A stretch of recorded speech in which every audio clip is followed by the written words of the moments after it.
You're listening to episode number 15 of the IoT Weekly Podcast.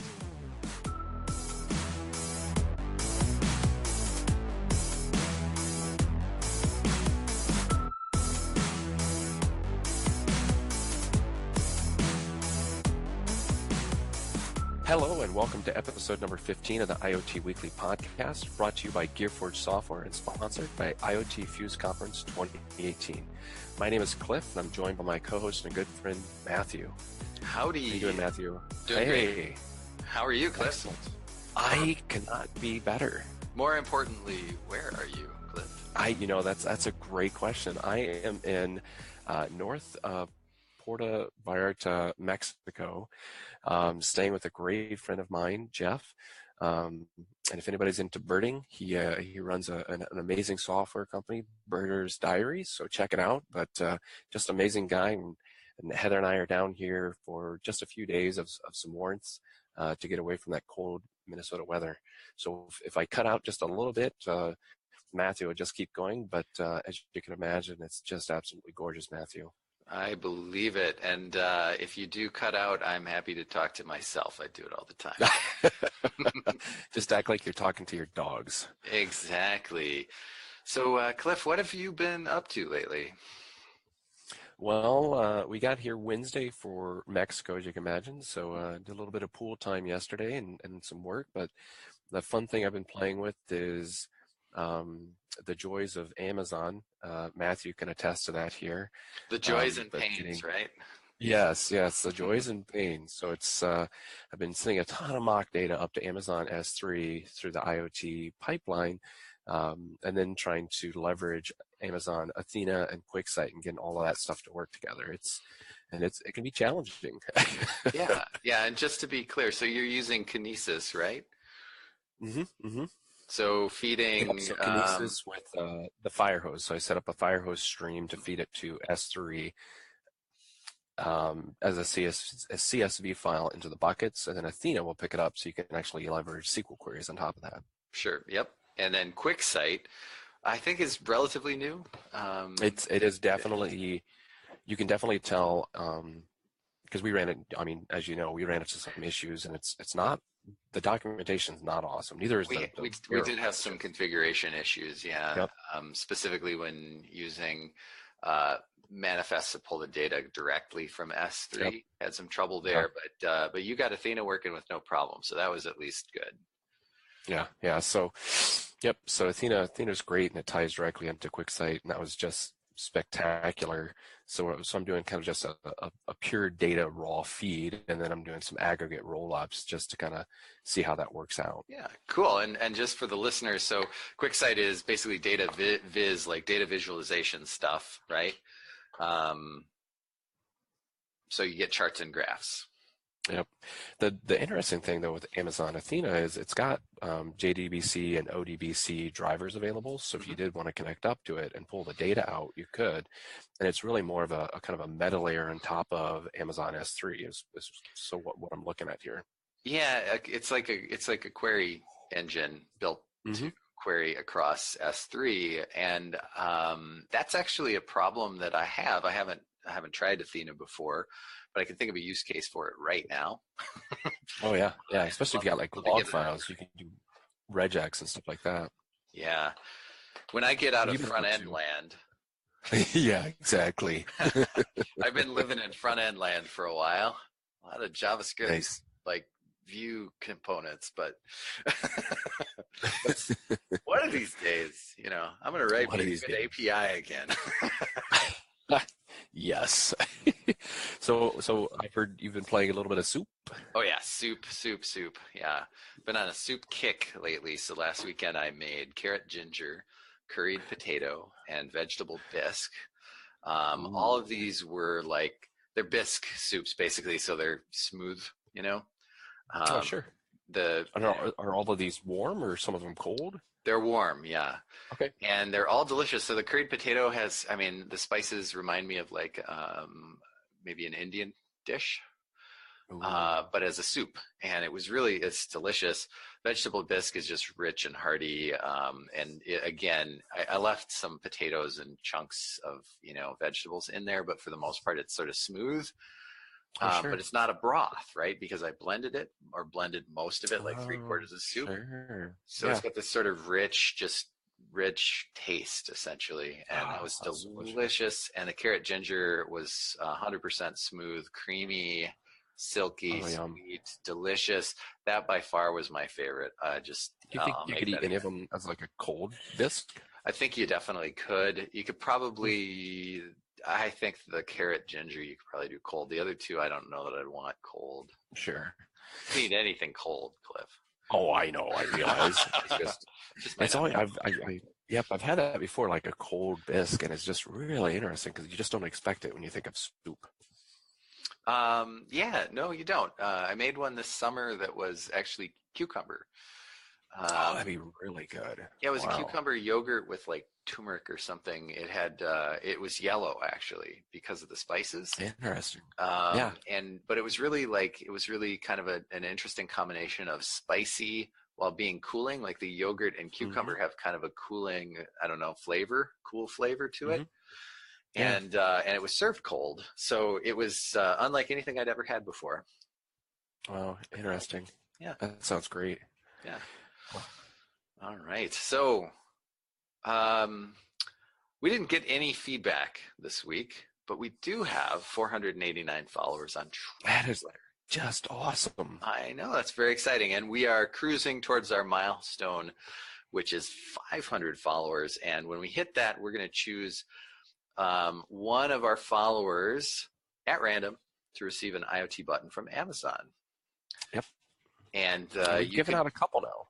We have, and I mean, there's so many cool things that you can do with these, but it's not a bad trade-off, an IoT button for following us on Twitter. That's great. No, not at all.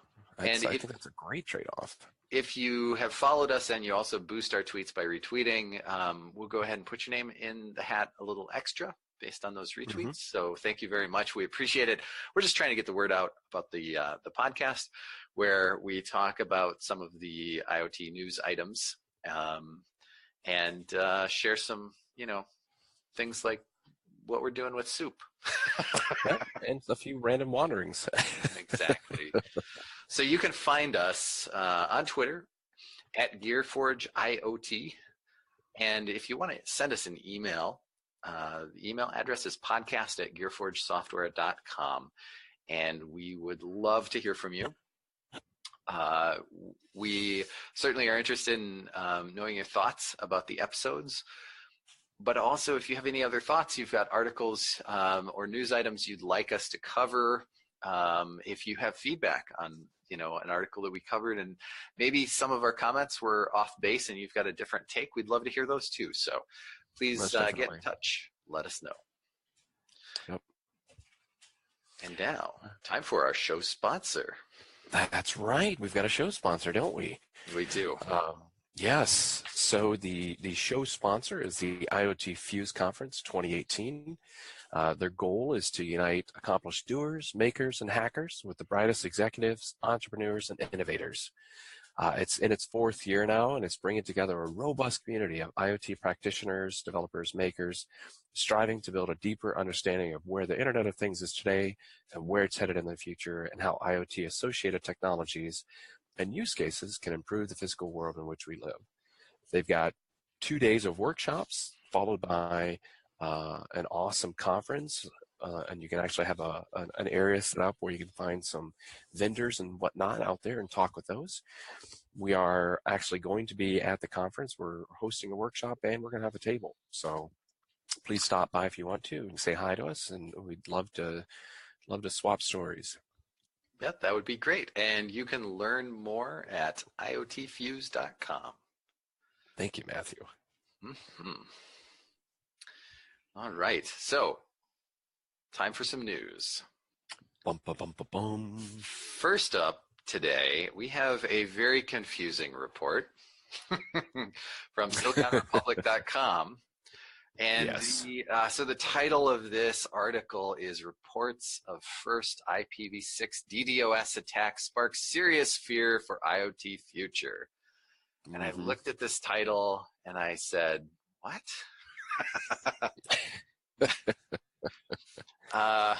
And so, digging a little deeper here, Cliff. So this is kind of a little bit of a mishmash article here. But some of this information, it sounds like the article is meant to be sort of a little bit of a roll-up of things from Mobile World Congress. Yep. But the one that the title, I guess the header that the title is referring to here is that Wesley George, who's a network engineer at NeuStar, had noticed some weird patterns and basically traffic that looked like a DDoS, but coming in on IPv6 addresses instead of IPv4. So basically, for those of you, like the high level view, if you're not sure what IPv6 or IPv4 is IPv4 was sort of the old addressing mechanism for the internet, going back a long way, where essentially in order to figure out where a computer is on the internet, it needs to have an address. And to do that, we've been using a string of numbers essentially, but we're running out. And we've been running out for a while. In fact, technically, I think we're out. But certainly with the rise of IoT, this exacerbates the problem because, when this scheme was IPv4 was devised, that was not anticipated.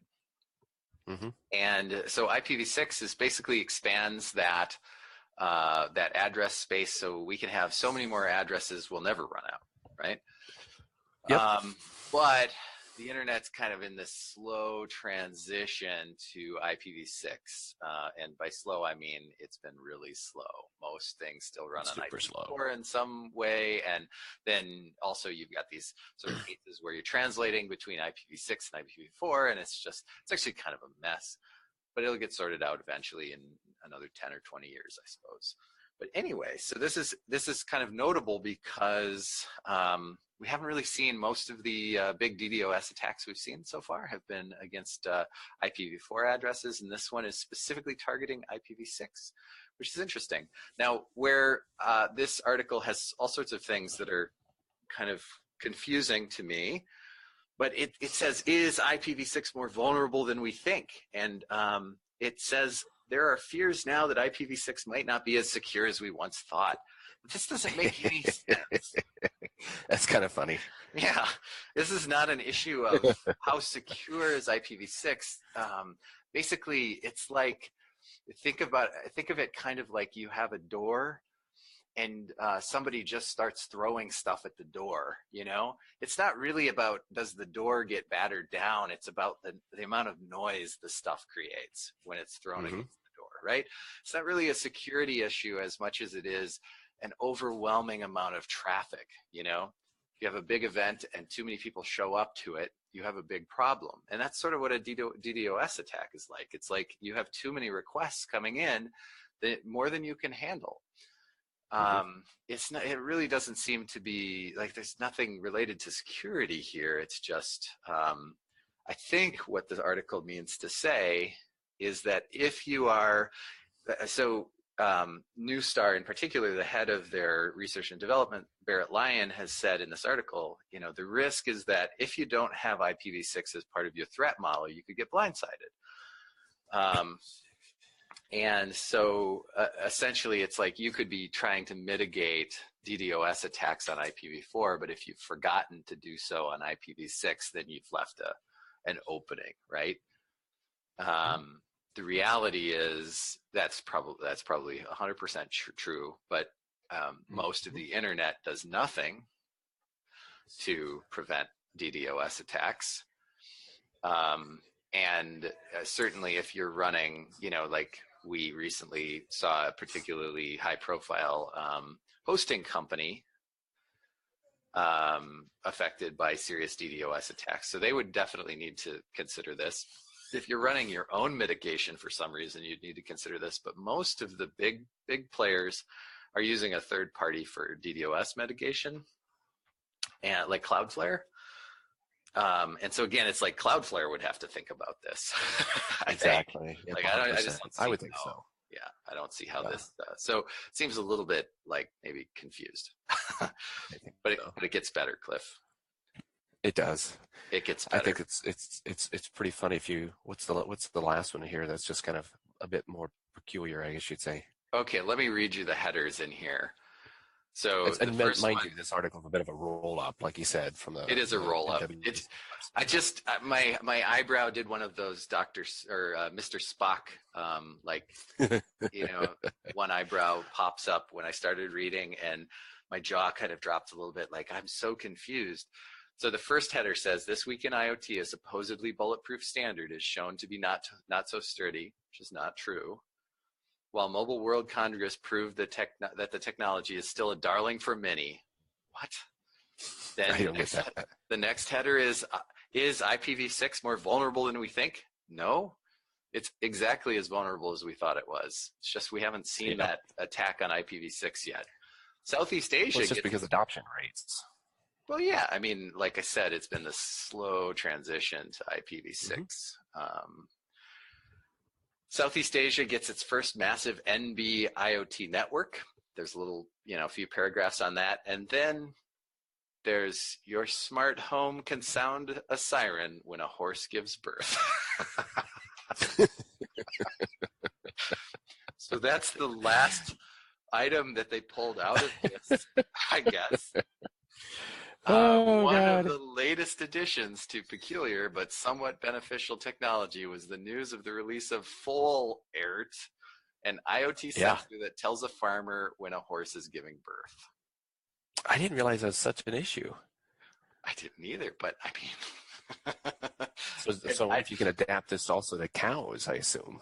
I just want to point out that it's called it's Faux Alert, spelled FOALERT, which looks like... I think they were a little too clever on this one. But it's Faux Alert, so it's Full Alert? Full Alert? I think that's... But anyway, yes, of all the things... yes. Completely missed the point cool part on IPv6. This thing can send a neighing alert to the owner across 18 different speakers around the home. Yeah. And even get a text message when your mare is giving birth. I mean, I guess... I'm curious how they affix... So it says they place sensors near the mare's privates. How do they do that? Is it glue? I mean... Is it some sort of strap? I don't know how that works. I don't understand the particular use case for this sensor, but I'm sure CE Pro, the company that makes it, does, right?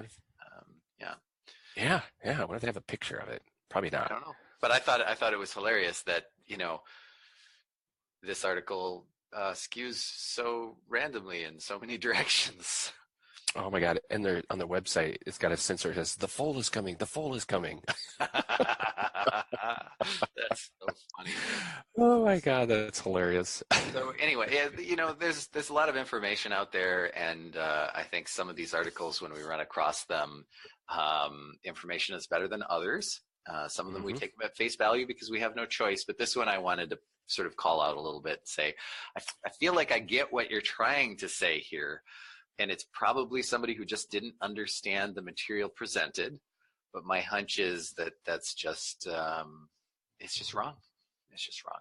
And if you are a horse breeder and like this is a big deal, then please let us know, because I didn't realize it's such an issue, as you can imagine. Yes. Is the Folert the thing that is going to change the way that you breed? Oh my God. So here's how so I was curious how they actually, I got to the site. It says a veterinarian sutures the transmitting device to the mare's privates. Oh my I don't want God. to. That sounds awful. Yeah, it does. I feel like you wouldn't know, like, caring horse breeder would want that. Oh my gosh. Huh. Okay, enough of the horse. So I know you always like to talk about asset tracking. Do you want to take this next one about shipments? Oh, yeah, I'd love to. Are we shipping milk again? I don't think it's milk. Okay. Nope. This article comes from, and I will give you a bit of an alert. When you go to the article, just be aware there's a video that likes to play automatically, so just be aware of that. But this one Thanks comes for the from Tech warning. Republic. Yep. So this one comes to Tech Republic, and again, this is something that came out of the Mobile World Congress, and a company is debuting wireless sensors that companies can use to track and monitor their shipments and gets alerts, adverse events that could happen en route. So I thought this was really interesting. And so here's a quote from it. It says, so let's say a new customer would like to monitor goods during shipping and they have unknown factors in terms of the impact. For example, very expensive cars. They want to make sure they don't get damaged. And quite often when the impacts are high, most likely the goods will be damaged and the customer wants to know if that happens. They'd like to get a notification. So as you can imagine, right now it's set up right where the shipping company just says, all right, no, nothing was damaged. So that's how they do it. But what the customers would like, especially if the value is a fairly high value type thing or a sensitive item, they want to know the quality of shipment. So now they can actually do that. So the key part, there's no installation fee, there's no installation requirements. Essentially, they just mount the device in the goods and they can monitor it in real time. So, I mean, you can have a G-force impact, as you can imagine, cold chain refrigeration, you can have a temperature, low or high, or for light exposure, right? Or even water levels. So if you end up getting water in it or a flood level. So they're saying it's a low maintenance device, low fee in terms of service, and they said 2 AA batteries can run this thing for 10 years. So pretty interesting here. I'm really curious. They don't give a lot of details as far as how the network and everything else works. So I don't know if there's maybe they have to change the trucks to mount something, and then the trucks mount it out, or I assume it's probably more of a mobile sensor or a mobile kind of SS or a mobile card that they're using to fire out the information, and Mm-hmm. just doing some basic polling is what I'm guessing right now. So really interesting about this. The key here is I think we're going to see this more and more, Matthew. Specifically, I think you're actually going to end up having companies that are just 100% specialized in this, is my bet, because it's not so much the companies that own the goods that want to deal with this. It's just like everything else where FedEx and things like that, you want somebody else to kind of manage this. So it's like, all right, the firm with the cars, they just kind of toss it in there. And maybe it's in some sort of device that gets shipped back, or because there's a lot of logistics about kind of moving these little tiny devices all over the place and being able to tie these things to that particular asset.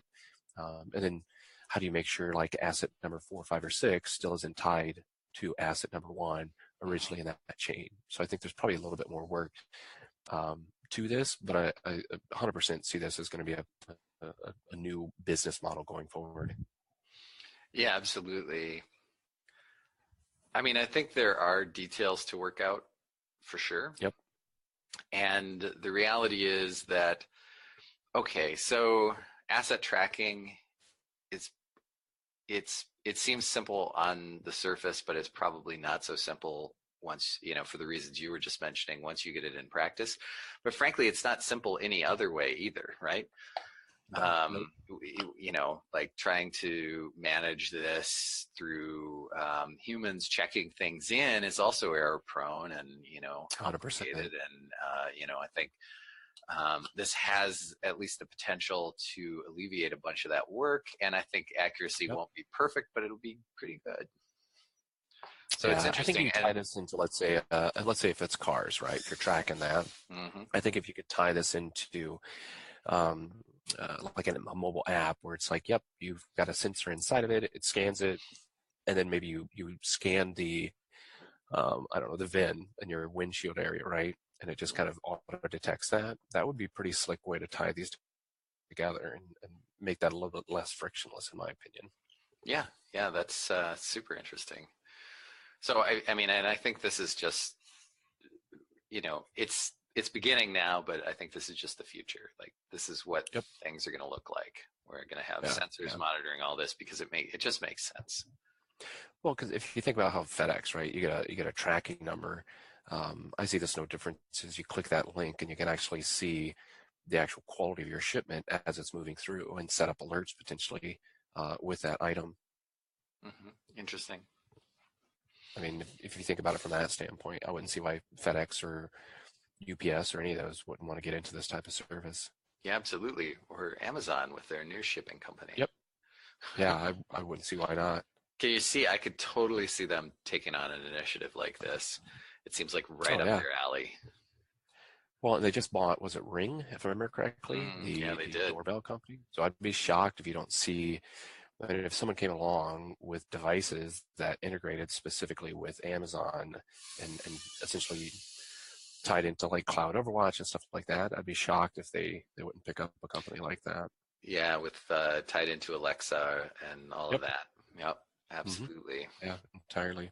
Yeah, I could easily see that tied right into their IoT platform. So interesting. And I mean, this goes back to like the article, I think it was last week that I was talking about kind of the overall shipping scenarios and concerns around that from asset tracking. So this goes right along with that. Yeah, and I think asset tracking is one of those sort of no-brainers to me. I don't see, like, it seems like it's all win, right? It's like it's easier, it's more accurate, less error prone, less manual, right? And maybe there's a downside there because it's possible that means less like fewer humans, workers are maybe needed in some of these situations. But I think that's true for a lot of these new technologies. It's probably something we should maybe talk about at some point, more in depth.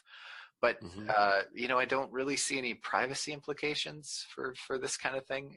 Asset tracking in a shipping sense seems to me totally anonymous, and I don't know why that would, that would raise any concerns beyond what we have now. So it seems just like a no-brainer to me. Yeah, I think it just provides more transparency essentially across the entire model. Totally. So I hear there is some kind of new information on IoT and caregiving. Yeah, I ran across this story, Matthew, and I don't know if you remember the old button where long time ago, it's like, I've fallen and I can't get up type commercial, right? Yeah. And you'd have grandma sitting there or grandpa and they've got a life alert. That's right. Yep. You'd hit the button and then somebody's there monitoring for it, right? Absolutely. Well, they've really, this article is really interesting. I liked it just because of the fact that it really goes beyond just kind of that one button scenario. And the nice thing about the article it talks about is it's like, hey, it's not just one company doing this now, it's a lot more. So in a scenario, especially with baby boomers and things like that, that if you've got a scenario where you really need to be able to monitor your parents or your grandparents or something like that, and it's more than just the buttons, right? It's like, all right, did they actually fall out of bed? Did they actually forget to take their meds? Things like that. Those are all big issues, right? What about quality of the home? How do you measure the refrigerator and open doors and air quality? So, I mean, in all of those scenarios, I think those are like quality of life metrics that you may really be interested in. And engineers now are calling it essentially aging 2.0, just because it's now considered one of the fastest evolving sectors in the aging technology. And I was just shocked. It's saying in this article there's 100 million ventures and startups funded to leverage technology in this area. Isn't that insane? Totally. Yeah. But because of the fact that in the U.S., you figure that the folks that are age 85 and more is going to triple between 2015 and 2060. It's the fastest growing age group currently, and that's from AARP publication. And so what they're coming up with is saying like, hey, it's not just essentially these single devices that they wear around their necks anymore. It's basically they actually put together all these different sensors in the home, and then you have essentially like your wireless router that sits at the house, or a hub that collects all the information and then feeds it back to provide a comprehensive understanding of the environment and everything else for your loved one. And Yeah, I it's like just a think whole it's suite of devices, right? yeah, So, yeah, yeah, there was just that article we awesome. covered a few weeks ago with, it was the flask. It uh, either dispenses or monitors how much of medicine you dispense, right? Yep, So you yep. think something like that could be integrated into a suite like this? No, there's no problem whatsoever. I could easily see that because Yeah. I remember, like even my great grandmother, she's my grandmother. I know my aunts and uncles, they go over and make sure she's got her medication and everything else, and she's living on her own, and she's tough as nails, I tell you what. Mhm. But they were going over and checking on her and helping her out and things of that sort, and I could easily see them really liking something like this. So if something does go wrong with the fridge or the heater, I'm betting you my uncle would love to know that ahead of time so he could just proactively take care of it, right? Oh yeah, Instead of yeah, worrying about trying to absolutely. get a call or something like that. So I could easily see where this stuff would be definitely beneficial. Well, and also, I mean, it's possible there are cases where, you might doubt what your loved one has told you, you Hmm. know. I mean, it's severe dementia and things, they're probably not going to be living on their own. But Yep, as people age, I mean, things they get, oh, I don't remember as well, and I think I 100%. did, but now Crap, I do that now, Matthew. exactly right. Yeah, I'm not too far away from it. And this gives you some actual data, right? To say, yeah, nope, mom's Yep, doing everything, yep. the meds, everything's okay. Hmm. Yeah, I like it. Yeah, so it's just really interesting. It even talks into like actions like sleep and fall detection, eating habits, bathroom activities, medication, all of that. So and they're really pushing even to farther areas. So Yeah, it's pretty yeah, I think it's invasive, going to be but really for those cases where it's necessary, I think yep, it makes a lot of sense, and it's certainly better than having. Well, I don't know if it's better, but it seems better to me to have something like that than to have somebody who's like a live-in nurse or something like. It's also less yep, expensive. So yep. And I think you still, just like we always talk about privacy, you still need to make sure from a security standpoint it's locked down, because this is definitely much more invasive, because they yeah, even talk about being able to have kind of cameras that you can remotely monitor just in case if it turns on or something like that. totally. So, I mean, if you just took it at face level, it sounds super creepy, actually. oh, 100%. But in this case, it seemed like I sort of accept it naturally because I understand Hmm. that, that is what's necessary. It's, for some people, it's when they're kind of at that point in their life, right? Yep. It's either going to be that or it's going to be something else that's invasive. So this seems better to me. Hmm. Yep.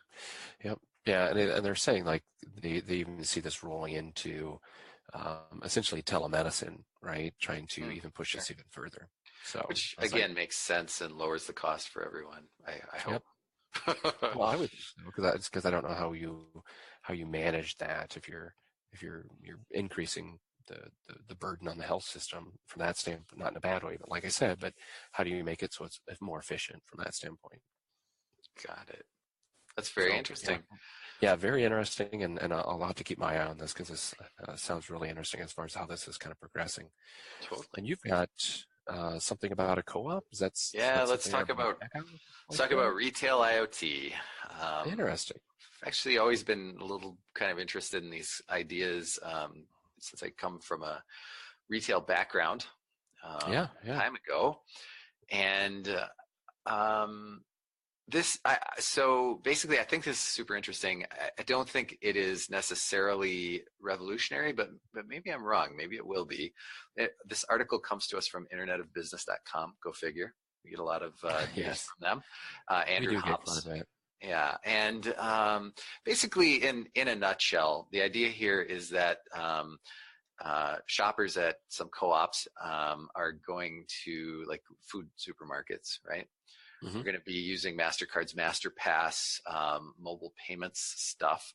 Basically, the way this is set up is there's an app, and you scan the barcode on your phone for the products you're purchasing as you're shopping, and the mobile app handles the payments through this MasterCard process. And the idea is it's so-called frictionless, right, checkout. So similar to those stores that I've heard about from Amazon, right, where they don't have a cash register. I think this is the same idea, but extending it into these sort of supermarket chains. Sure. And I think this is cool. I actually think it might be sort of, this is the tip of the iceberg, and this is how things are going to go. But I have some questions, and okay. I don't feel the article answered my questions, but I'll bring them up now. So basically, the idea here is like, okay, you can still go to a conventional till, right? Conventional register. You can still go. There might be like the traditional self-service checkout, right, where you scan all the items, and maybe there's one cashier for 5 or 6 of these, right, who just helps if you get stuck and probably monitors for loss prevention reasons. But the thing that's interesting there is those self-service checkouts, they do have some controls around them, right? So you have to put the item on the little scale thing, and it barks at you if you don't. And there's it's sort of awkward, and there's some process there. And I got to assume that's there to try to prevent people from, scanning an item and taking 4 or something, right? Cheating the system. Yep. How does that work with this system? So you're just walking through, I don't know. You're putting items in your cart, you're scanning them or forgetting to scan them as you go. And then what is it that makes it frictionless? At the end, do you just walk out? Does the supermarket just trust that you did it right? Is there a checkout process where a person still has to verify you bought the right things? And if there's not, how? Like, how does the supermarket not completely lose on this? Is it the honor system? I mean, I get that, people will probably be honest most of the time, but I also know that, if people know they can get away with it, they might be tempted to cheat, right? Scan the lower cost item, but take the higher cost item, and all the, sneaky little ways. So how does that work? That's my question. I don't know. I think that's really interesting. We've reached out to Andrew Hobbs. He was the writer of the article, just to see if we get some further information from him. So, nice. Or if you happen to go to a co-op that does this, we'd really love to know. Yeah, I mean, I love the concept in theory. I just don't understand how it can work in practice, and I'd love to know, because I mean, it seems kind of cool, right? Like entirely super cool. But I just don't know how that's going to work. And you think about like at Sam's Club or something, there's a greeter at the door who checks your receipt. I mean, maybe that's how it has to work. But just enough. That's you figure 90% of the people are going to be polite or not polite, but honest. Yeah, if you have to get some kind of verification, even if it's brief, the likelihood of the casual shoplifter taking something goes way down, right? Because, casual shoplifter is put off by the sense that there's visibility into what they might be doing. It's the fact that they're able to do this in secret, basically, and nobody's looking. That's what allows it to happen. But then now you've got friction again. Like, I would almost rather just go through a regular checkout and have somebody else deal with all the stuff, right?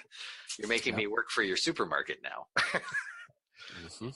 Yeah, so I'd be curious to know. Like, I just don't see how it works. I don't know. I would be kind of curious. I would actually love to walk through that to understand how that actually happens, because that would be interesting because you figure most co-ops, I mean, your goal is to keep the costs low and be able to pass those savings on to your members. And if you can minimize even having to hire additional folks to sit there at the registers, that's huge. Right. Exactly. So yes, I think it's interesting. I'd like to know more. I think that's kind of the story there. I mean, again, I feel like it might be the tip of the iceberg. Maybe that's where all this stuff is going to go. I just don't know how it can possibly work in the real world. So, so we have some articles that we're not going to cover this week. Is that right? We do, and a bit of a theme, I would say, wouldn't you? Yeah, blockchain. Blockchain, yes. So we've got 2 articles. So the first one is an IoT firm deploys blockchain to transform pharmaceutical shipments.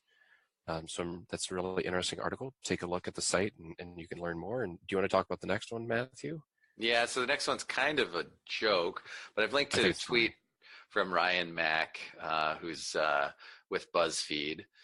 And he's got a screenshot here of website for this scam ICO, initial coin offering. And it is pretty hilarious, and you should go take a look at the show notes and just check this out. But basically, he says the scammiest thing about this ICO isn't that they made a fake profile using Ryan Gosling's photo. So here, this is the like the team or about section where they show like here. Founders of the company or whatever, and here's Kevin Bellinger, experienced graphic designer with a clear focus on identities and illustration, with a picture of Ryan Gosling. And then Ryan Mack goes on to say, so it's not that they used the Ryan Gosling photo, it's that they named an Asian man Tyrone Fountain, and so there's this the founder apparently, yes, his name is Tyrone Fountain. So it's definitely worth taking a look at. It's pretty funny. At the tweet, it is pretty funny, and oh my gosh, what is happening in the world of blockchain? Oh, that's hilarious. ICOs, big money. Big money. All right. Well, so if you have any feedback for us, please shoot us a message at podcast@gearforgesoftware.com or GearForge IoT if you're on Twitter. And I think that just about wraps things up for this week's episode. So, Cliff, you're in Mexico. Do you have anything fun planned for the weekend? Probably some beach and margaritas. That doesn't sound too bad. No, not at all. How about you? Well, the beaches here are covered with ice and snow. Plus, I'm not really a beach guy. I think you probably know that already. Yes, I know. Yeah, but I do have an old friend, actually, roommate from high school, coming over on Saturday. So that'll be fun. Oh, that'll be a lot of fun. Snacks and chat and maybe play a game. And, beyond that, I don't know. It seems like things are wide open, but I do think my wife and I are probably going to watch a Buffy the Vampire Slayer marathon. Nice. This weekend. I forgot to ask you, Matthew. Yeah. So my son, his birthday's coming up here, and we ended up getting him. He's getting into Magic the Gathering. Have you ever played that? I have you? Yeah. Yes. Oh, yeah. Back in my 20s, I had a pretty good collection, and it's super fun. I really don't remember how to play anymore, but it's a great game. Yeah, it's really, really good. Yeah. Okay. Just I was guessing you might have played, so I look forward to maybe playing a deck or two with you if I can borrow one from my son. Yeah, that would be great. I'll have to remember now. But the nice thing about Magic the Gathering is there are lots of places you can go to play, like game stores. Something like that. The local game stores, yeah. Yeah, totally. They often have, days where people show up and you just play matches, and it's really, it's kind of straightforward to sit down and have a game, even with somebody you didn't know. Whereas sometimes, as you know, I'm more into like D&D and some of the classic role-playing games from my youth. And those take a little more time and setup. So Magic the Gathering is a good game. Good game to get into. All right. So thank you so much for listening, and we hope you'll join us again for next week's show. Until then, so long and be well.